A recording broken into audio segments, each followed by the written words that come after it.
الذي أبدى ولايته ربي وآدم بين الماء والدين. السلام عليكم ورحمة الله تعالى وبركاته. mbokki Sénégal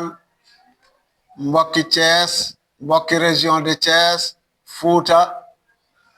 bu ngeen gisee ñu toog fii mooy am na lu xew ci diine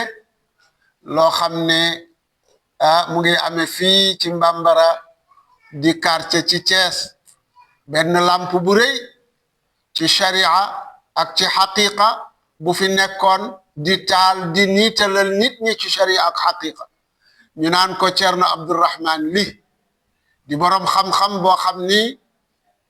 dafa am ijaaza alquran maanaam alquran ji bu ñu lakkoon yépp jox ko ay këyit jox koy big mu delloo si lépp benn virgule du fanaan àll kooku benn la mboolem xam-xam yi ñuy jàng ci naxwu sharia arud bayaan mantiq lépp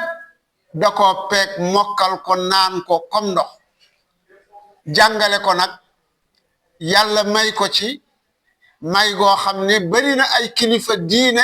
yoo xam ne bu amee ay masala yu doy waar dañu koy woo ci téléphone nekk ak moom 4 heures de temps ci téléphone mu di leen wax ay téere di leen wax ay masala di leen jox al irja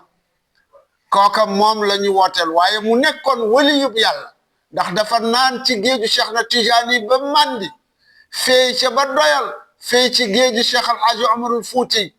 macha allahu dund sunna sayyidina Muhammad sallallahu alayhi wa sallam jàngu ko jàngale ko kooka nag moom la ñuy defal ziyaar